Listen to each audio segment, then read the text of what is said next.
Selamat pagi pemirsa, apa kabar Anda hari ini? Senang sekali kami dapat menjumpai Anda dalam berita Papua hari ini. Saya Yuni Rumbaran beserta tim redaksi telah menyiapkan sejumlah berita menarik dan aktual untuk Anda. Berikut 3 berita utama.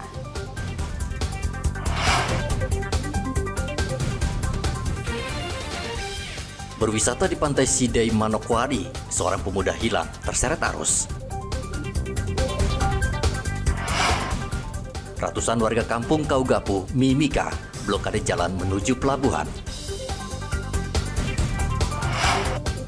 Waspada virus HMPV, warga Merauke diimbau menggunakan masker di keramaian.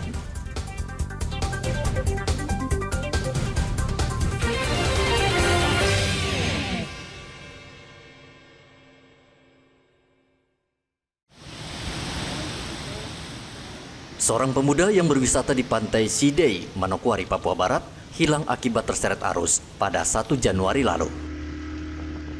Selama 7 hari, tim SAR mencari korban. Pencarian dilakukan menggunakan perahu karet, bahkan hingga menyelam. Tim SAR juga menggunakan drone untuk memantau sepanjang bibir pantai Sidai. Kepala Basarnas Manokwari, Yefri Sabarudin, mengatakan pencarian dilakukan dibantu keluarga korban. Pencarian sudah masuk hari ke-7, sehingga tim SAR menghentikan pencarian. Memang sampai sekarang sudah memasuki hari ke-7. Dengan hasil pencarian kami sudah maksimalkan dari hari pertama. Kami sudah melibatkan beberapa unsur, kemudian hari kedua kami sudah melakukan penyelaman untuk mencari korban atas nama Fajar. Namun hari kedua pun juga kami tidak menemukan. Di hari ketiga kami juga sudah lebih meningkatkan lagi pencarian dengan menggunakan alat pendeteksi bawah air atau aqua A. Ini disebabkan karena pada hari kedua penyelaman telah kami lakukan, cuman kondisi bawah laut yang memiliki visibility yang sangat rendah, sehingga efektivitas dan keselamatan kru kami yang kurang mendukung, sehingga kami menggunakan aqua A untuk memastikan dulu korban, posisi korban, dan kami akan melakukan penyelaman jika ada tanda-tanda korban tersebut berada di suatu titik. Namun sampai dengan hari ke-7 saat ini korban tidak diperoleh tanda-tanda adanya korban, baik di sekitar pantai yang kami sisir, bahkan di sebelah kiri sampai ke pantai sebelah barat dan sebelah timur juga saat ini kami tidak menemukan tanda-tanda. Hingga sesuai dengan protap dari Basarnas dan sesuai juga dengan ketentuan dari peraturan pemerintah nomor 22 tahun 2017 bahwa operasi pelaksanaan itu dilakukan 7 hari. Jika nanti ada perkembangan atau penemuan Fajar, maka tim SAR akan membantu evakuasi. SAR mengimbau warga tidak berenang ke lokasi wisata dengan arus yang deras karena sangat berbahaya. Edi melaporkan dari Manokwari, Papua Barat. Ratusan warga kampung Kaugapu, Mimika, Papua Tengah, Rabu kemarin memblokade jalan utama yang menghubungkan pelabuhan Pomako dan kota Mimika. Warga di kampung ini marah karena seorang rekan mereka bernama Agustinus tewas pada Selasa malam ditabrak mobil. Polisi yang datang berusaha membuka blokade, namun warga bersikeras harus menghadirkan pelaku. Setelah 4 jam, polisi akhirnya berhasil membuka paksa blokade. Kemalangan, namun kita coba untuk negosiasi waktu itu palang bisa dibuka, tetapi mereka meminta untuk kita pihak kepolisian memfasilitasi pertemukan antara keluarga korban dengan keluarga pelaku. Namun orang tua dari keluarga pelaku itu berdomisili di Sorong, sehingga kami harus bangun komunikasi ke sana untuk datangkan beliau. Akhirnya mereka merasa bahwa dalam waktu tanggal 1 ke tanggal 5 itu tidak ada komunikasi dari orang tua korban. Tadi mereka palang. Yang sesungguhnya besok ini kita pertemuan, tapi mereka maunya cepat. Nah, tadi kita sudah yakinkan bahwa orang tua dari pelaku sudah tiba di Bandara Moses Kilangin. Besok kami akan koordinasi dengan pihak lalu lintas untuk dipertemukan di lalu lintas. Kami tidak bisa mediasi di sini karena nanti massa banyak yang datang. Kami mungkin siap kendaraan untuk antar masyarakat atau perwakilan dari keluarga korban untuk bicara di lalu lintas besok. Korban meninggal dunia pada saat itu, dan ada 2 korban, 1 meninggal dunia, 1 dirawat di RSUD, dia mengalami patah kaki kiri.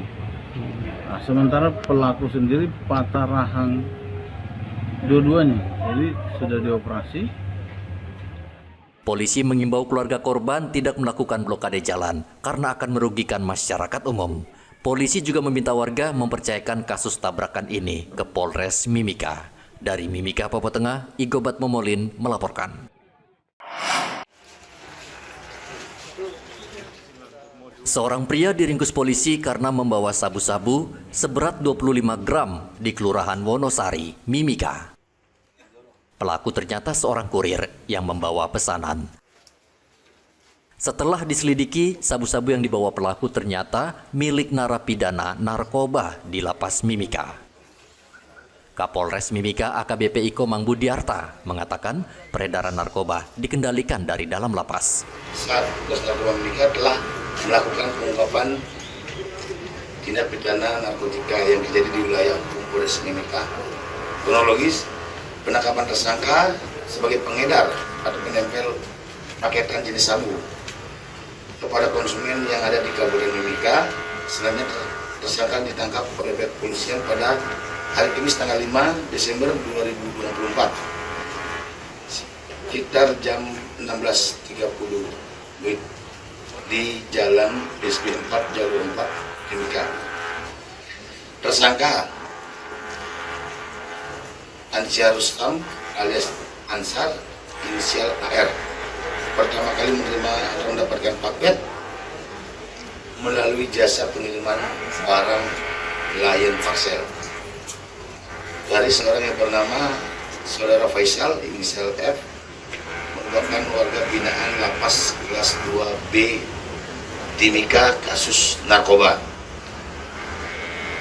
Pada tanggal 23 Desember 2024 tersangka dihubungi anak tiri tersangka yang bernama Taufik alias inisial TI, merupakan anak binaan Lapas kelas 2B Timika kasus narkoba yang menawarkan bekerja kepada Saudara Faisal sebagai kurir. Polisi menghadirkan pelaku dan memusnahkan 25 gram sabu-sabu di Mapolres Mimika. 3 narapidana yang terlibat juga akan diproses hukum. Polisi mengimbau narapidana dan tahanan tidak terlibat dalam segala bentuk peredaran narkoba karena hukumannya akan semakin berat. Dari Mimika, Papua Tengah, Igobat Momolin melaporkan. Curah hujan yang terjadi sejak Senin menyebabkan banjir di beberapa kawasan di Merauke, Papua Selatan. Banjir terparah terjadi di kawasan perumahan Lampu Satu Indah. Hingga Rabu kemarin air masih setinggi lutut orang dewasa dan belum juga surut. Akibatnya aktivitas warga menjadi terganggu. Perumahan Lampu Satu Indah di Kelurahan Samkai merupakan daerah langganan banjir. Hujan sebentar saja menyebabkan kawasan ini tergenang air. Warga meminta bantuan pemerintah untuk menyedot air di kawasan perumahan ini agar ketinggian air surut. Banjir di sekitar rumah Anda itu sekarang ini sudah surut airnya? Belum, Pak. Belum. Masih berapa ketinggiannya, Pak? Ya, masih sampai lutut lah. Sampai lutut ya? Nah, itu biasanya surut sampai berapa hari tuh? Ya, 1 minggu bisa ada. 1 mingguan lah. Nah, itu biasanya disedot juga kalau turun? Maunya disedot lah. Cuma karena di situ selalu kalau hujan ya harus disedot. Cuma kalau saya lihat itu jalannya yang rendah. Kalau bisa pemerintah dikasih tinggi lagi lah jalan yang di rumah itu ya. Ya ditinggikan lagi. Jadi sekarang aktivitasnya masih terganggu ya? Masih terganggu. Iya, masih terganggu. Terus takutnya anak-anak kena penyakit kulit karena air toh. Kawasan perumahan Lampu Satu Indah berada di dataran rendah. Dan ini menjadi salah satu penyebab ketika hujan deras turun, banjir cepat menggenangi kawasan ini. Warga di perumahan ini belum bisa beraktivitas. Mereka menunggu banjir surut dan berharap hujan tidak turun. Muhammad Ridwan melaporkan dari Merauke, Papua Selatan. Selama liburan Natal dan Tahun Baru, Bandara Sentani Jayapura padat dengan penumpang. Sejak 19 Desember hingga 5 Januari 2025, jumlah penumpang mencapai 116.000 orang lebih. Jumlah ini lebih banyak dibanding tahun 2023 yang hanya mencapai 111.000 penumpang. Manajer relasi Bandara Sentani, Surya Eka, mengatakan pergerakan penumpang selama libur akhir tahun mengalami kenaikan. Salah satu faktor yang mempengaruhi adalah adanya penurunan harga tiket. Selama periode posko Bandara Sentani dapat melaporkan bahwa total pesawat yang dilayani ada sekitar 2.224 pesawat, turun 6,9% dibanding tahun lalu, yakni 2.554 pesawat. Sedangkan untuk penumpang mengalami kenaikan 4,5% atau di angka 116.473 penumpang dibanding periode posko tahun lalu 112.996 penumpang. Sedangkan untuk kargo sendiri mengalami penurunan 8,5% atau di angka 6.086.541 kg dibanding tahun lalu 7.712.652 kg. Untuk puncak arus mudik Bandara Sentani terjadi pada H-4 Natal tanggal 21 Desember dengan jumlah 7.571 penumpang. Sedangkan puncak arus balik terjadi pada H+6 Natal, yakni tanggal 31 Desember 2004, yakni 7.153 penumpang. Sedangkan untuk destinasi favorit selama periode posko Nataru untuk penumpang adalah pertama Wamena, kedua Timika, ketiga Makassar, dan keempat Jakarta. Destinasi yang paling diminati pemudik tahun ini adalah Makassar dan Jakarta. Sementara untuk tujuan favorit di dalam Papua adalah Timika, Oksibil, dan Wamena. Surya Eka menambahkan, Bandara Sentani juga tetap berupaya meningkatkan pelayanan jasa kepada pengguna jasa transportasi udara agar masyarakat setempat dapat menikmati layanan dengan baik. Dari Kabupaten Jayapura, Papua, Hendra melaporkan. KPU Merauke akan menghadapi gugatan paslon Hendrikus Mahuse dan Ridwan di Mahkamah Konstitusi. Ada 8 pokok perkara yang diajukan paslon kepada Hakim MK. Ketua KPU Merauke Roske Bubun mengatakan 8 pokok perkara yang diajukan. Salah satunya soal pemilihan suara ulang di Kampung Kimam yang tidak dijalankan oleh KPU. Mohonannya ada 8 item ya, kalau kita lihat dari ini. Pertama ada mobilisasi aparatur sipil negara untuk pemenangan pasangan calon bupati nomor 4. Kemudian tidak independen dan profesionalnya Badan Pengawas Pemilu. Kemudian praktik bagi-bagi uang yang dilakukan oleh pasangan calon nomor 4, ini pokok permohonannya. Kemudian ada pemilih menggunakan hak pilih lebih dari 1 kali menurut mereka. Kemudian pemilih menggunakan KTP orang lain untuk menyalurkan aspirasi. Kemudian Komisi Pemilihan Umum atau termohon beserta jajarannya dianggap lalai dalam melaksanakan kewenangannya. Kemudian calon wakil bupati Fausun Nihaya, Ibu Fausun, membagikan pompa air di masa tenang. Kemudian rekomendasi Bawaslu Kabupaten Merauke untuk PSU di TPS 1 dan TPS 2 Kampung Bamol tidak dilaksanakan termohon. Itu 8 item yang menjadi pokok perkara dari pemohon kepada kami. KPU Merauke telah menyiapkan sejumlah saksi untuk bersidang melawan paslon Hendrikus Ridwan. Pilkada Merauke sudah selesai, namun paslon Hendrikus Ridwan mengajukan gugatan sehingga penetapan bupati terpilih tertunda. Muhammad Ridwan melaporkan dari Merauke, Papua Selatan. Virus HMPV atau Human Metapneumovirus terdeteksi sudah masuk ke wilayah RI. Kementerian Kesehatan Republik Indonesia meminta seluruh dinas kesehatan di Indonesia agar mewaspadai virus ini. Sejauh ini, virus HMPV tidak mematikan dan pasien yang terjangkit jika menjalani perawatan di rumah sakit akan segera sembuh. Dinas Kesehatan Merauke meminta warga agar mengenakan masker di tempat keramaian sebagai langkah pencegahan. Sudah ada edaran kewaspadaan dari Kementerian Kesehatan ke seluruh dinas kesehatan di kabupaten kota di Indonesia, peningkatan kewaspadaan, terutama di pintu-pintu masuk. Terutama kami di Merauke ini kan mitra kerja kami kan juga ada karantina kesehatan, ya. Jadi untuk antisipasi masuknya virus ini ke Indonesia, tentu saja pintu-pintu masuk harus diawasi dengan ketat. Ya, ini kewenangan mitra kami dari karantina kesehatan. Nah, untuk masyarakat sendiri perlu diwaspadai karena dia ini virus flu hampir seperti gejalanya hampir sama dengan virus flu biasa ya, batuk pilek, kemudian demam, kemudian bisa aja ada sesak, kemudian kalau lebih dalam mungkin bisa menginfeksi saluran napas, bronkitis ataupun paru-paru atau pneumonia.